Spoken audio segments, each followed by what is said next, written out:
everyone, welcome back to the Obelisk Lounge. My name is Justice and I'm doing a Michael Jackson reading today. I only have like 1, 2, 3, 4, 5, 6, 7. I only got like 6 or 7 questions that I'm going to ask, but of course if there's anything else that comes out in the reading that you all want to know about, you can put those questions in the description box below, and if I have enough of those questions, I'll do a follow-up video about it. But I'm gonna go ahead and get started. So the first question that I have written is how did he feel about his dad towards the end of his life? Because even though Joe, in the words of my friend, Joe was a tyrant, okay, a very evil and mean and grouchy man, like I want to know, like, how did he feel about his dad overall, and especially towards the end of his life? Because I mean, if it hadn't had been, you know, for his daddy being such a tyrant, you know, would he have elevated, you know, to the level that it is, you know, that he was? And also I want to know, like, how did Michael actually feel, you know, about those things? So about his career, you know, in general. So let's start out with, how does his dad how did his dad feel? I mean, I'm sorry, how did he feel about, how did Michael Jackson feel about his dad towards the end of his life? That he was a sorry MFer, like, that's what I'm hearing. I'm hearing that he's like, I'm hearing like Michael say that he was a sorry MFer.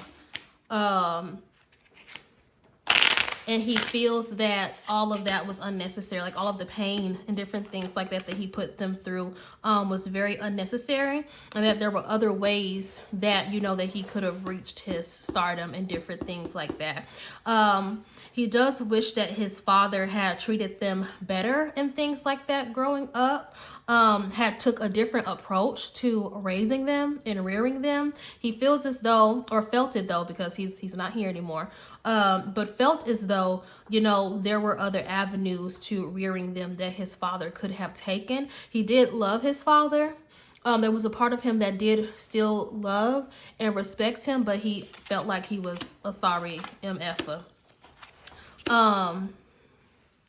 But there was even, you know, even in his old age, you know, in Michael's old age, like there was still a level of fear and respect there for his father as well. Like he still felt like a little boy whenever he would communicate and things like that with him. And I feel like also his father could have apologized to them, like, for the past and different things like that, like saying, you know, like I kind of almost hear his father like talking to them as in his children, saying that, you know, I'm sorry, you know, that I, you know, acted how it is, you know, that I did, but it was for your benefit. But if I didn't, you know, we wouldn't have the life that it is that we have now. So like half acknowledging it, you know what I'm saying? Half taking accountability and apologizing. And so Michael was just grateful to just have at least that type of recognition, even though it wasn't the full scope, like that full, accountability and apology that most people, you know, would want. Michael was grateful to just have that little bit of acceptance and acknowledgement.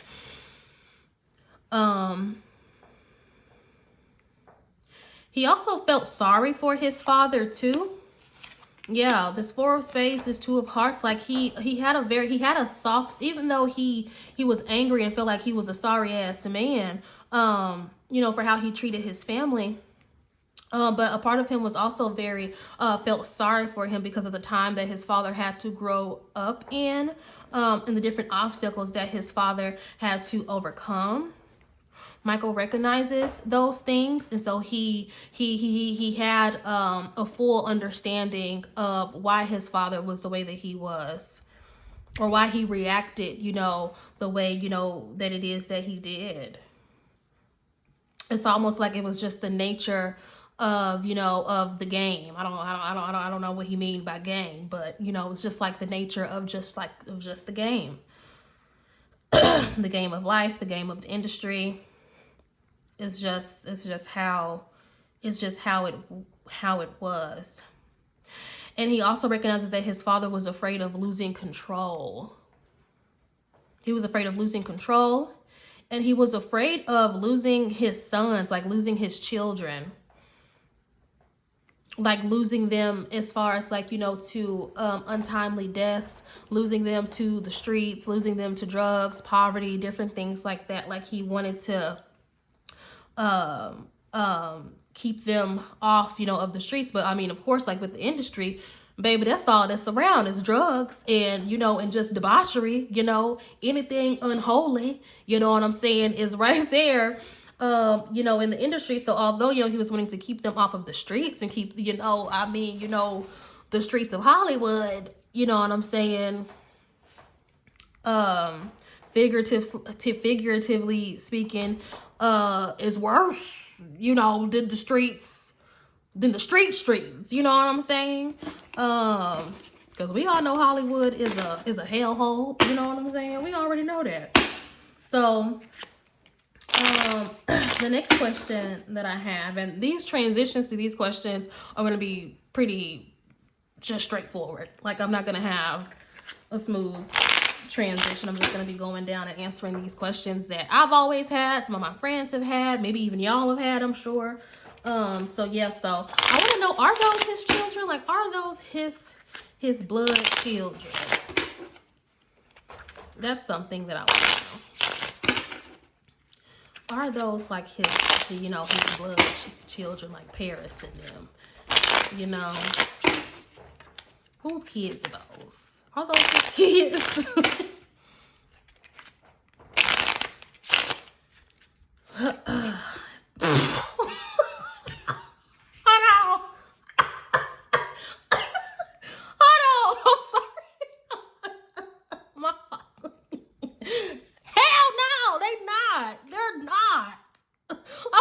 Yelling in y'all's ear if y'all got headphones in or something.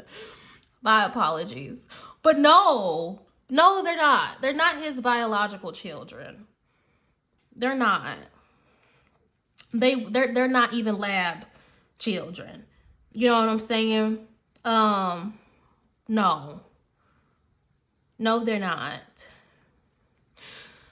I feel like the woman that he had these children with, she was already pregnant by like somebody else.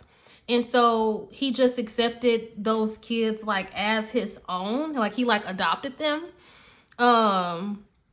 as his children. One of them are, though, I feel like it may be the youngest one.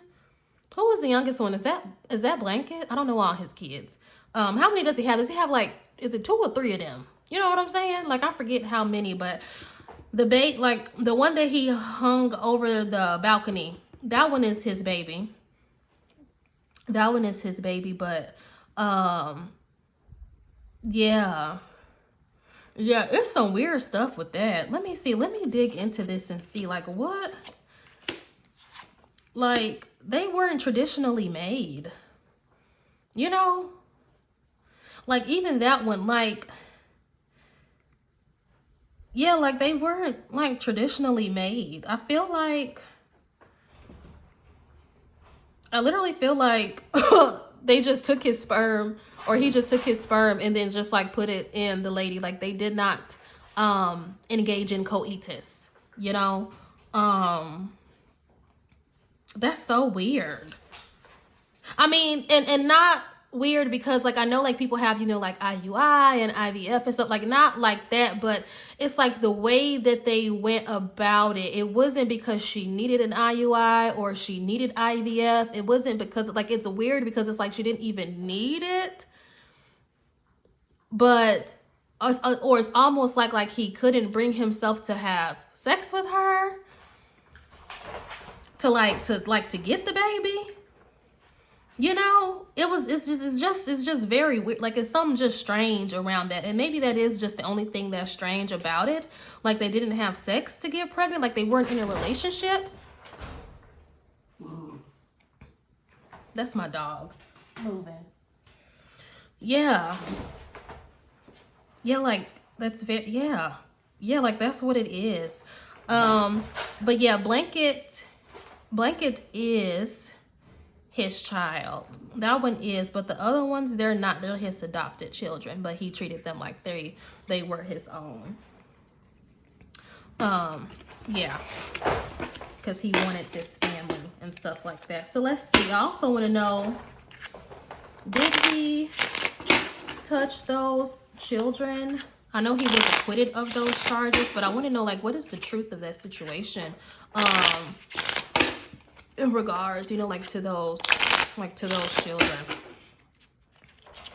What is the truth of that situation? Because that was very odd as well.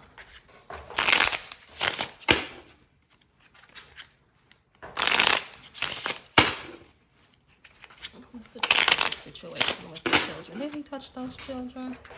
What happened with that?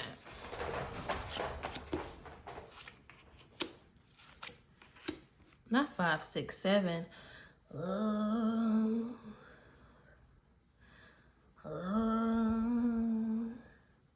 So he didn't fondle them or touch them or anything. Like he really didn't. He knew that it was wrong to be in the bed with them or have them in the bed with him. Like he knew that wasn't appropriate, but he didn't. Like no one was sexually abused. The optics of it is crazy as hell. You know what I'm saying? Because who in their right mind would do that? But he's also somebody who was not in their right mind. Like he had a very fractured consciousness. From the time I'm seeing that he was 17 on up until his passing, like he had a very fractured consciousness. He was never really almost in his right mind until he took a break from music. That was when I'm feeling like he started getting some sense about himself, like some realization about some things, but he didn't touch them. He really didn't. Yeah, it's just the optics of it all, you know, was terrible. He was almost like he was almost wanting to adopt those children in a sense, you know, like he was looking at those children like as his own children, or what he would want for his children to experience and what he wanted to experience in his childhood, like sitting in the bed like with his with his parents and watching TV and eating good food, you know, and stuff like that. Like that was his intentions. I'm not seeing that he actually touched them. Like it wasn't anything sexual going on. Like it really was not, y'all. As hard as that may be to believe, because I always believed, you know, if you in the bed with him, you know what I'm saying? Like who does that? You know, who does that? But no, he did not. This reading even, you know, proved my own suspicions wrong. Like he did not touch them.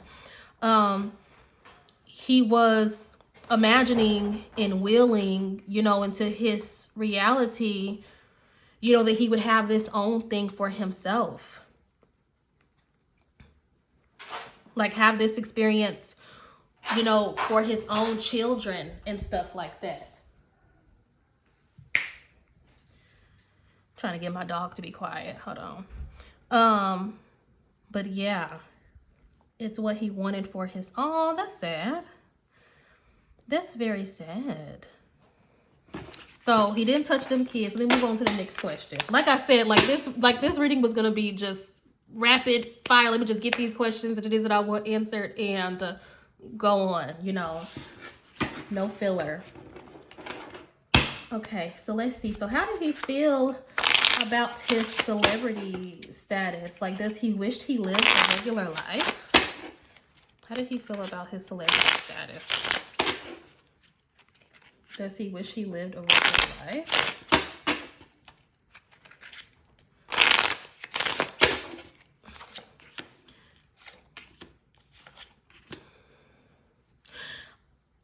He does wish that he had a regular childhood, but he also doesn't wish that he lived a regular life because he remembers like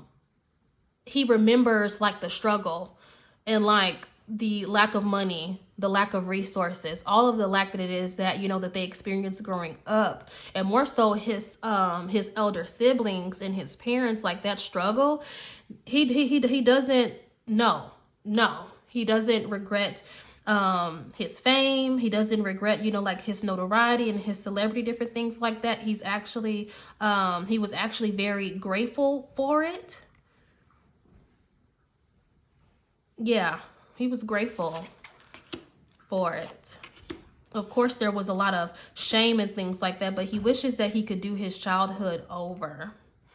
That is the only portion that he wishes that he could relive. Like, he wishes that he had, or wished. I keep speaking as if he is present, but he's not.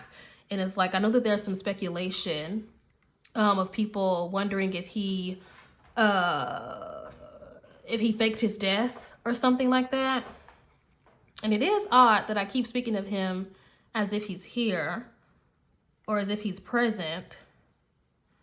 I didn't want to get into that part of it, but I might have to answer that question. Let's see what comes out in the cards. Because I'm not feeling like he faked his death. Like, I don't, but also my feeling could be wrong, because this is my own, that's my own personal opinion about it. I haven't actually read the situation to see if, you know, that's actually true or not. But anywho, let me get back to it. Yeah, he wanted to redo his teenage years and his childhood and things like that over. He does feel like that he was overexposed. He was too overexposed at a very young age. And that part he really does not like. I also feel like that there's a part of his childhood between the ages of like 10 and 18 or 20 that it is that he does not remember. Some of his childhood is just like a blur, like that growing up, like he is some traumas and things like that associated with that he blocked out of his mind, and that he does not want to remember. Oh, wow. Like industry stuff too, like industry abuse, his father's abuse, witnessing other people's abuse. Oh, wow. That's dark. What it is that I'm seeing and feeling. Like, it's just very, oh my God. It is very dark and creepy and ill. I don't want to stay in that energy. Let me back out of that. Cause it's parts of it that is like, he literally does not, he don't even remember, but the impression, the impact is still there.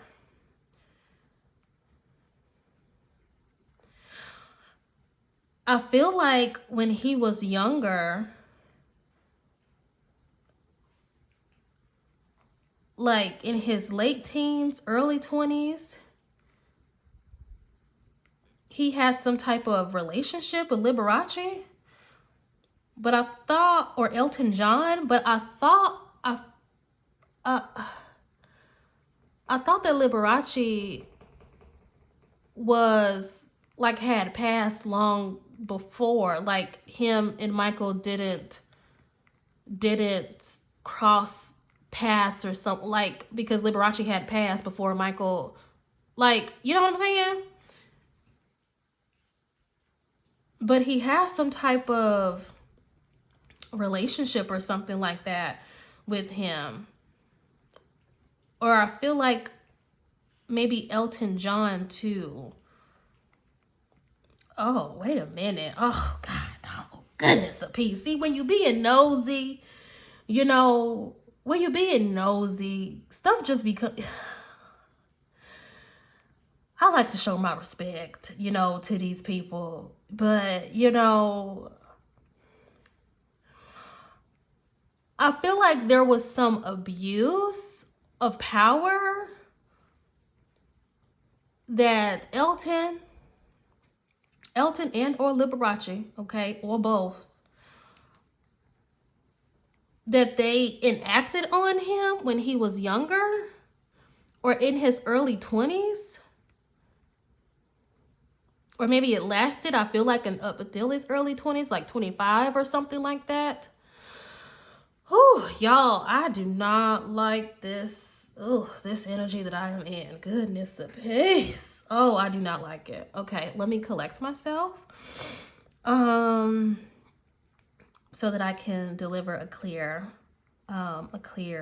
reading. Yeah, it was definitely some abuse with that, and more so like them abusing Michael or introducing Michael, you know, to things that were just not good for him. I'm also feeling like this is around the time that he was introduced to pills and like other pharmaceutical drugs, as well as street drugs and stuff like that that he started, you know, to use. It was, you know, through his relationship, you know, with these particular people, as well as other people in the industry as well, that he, you know, started to abuse drugs, pharmaceuticals. Like not like even just straight up street drug, like some street drugs, but it was mainly like the pharmaceutical drugs that I see that they introduced him to and started him to abuse and different things like that around that time period.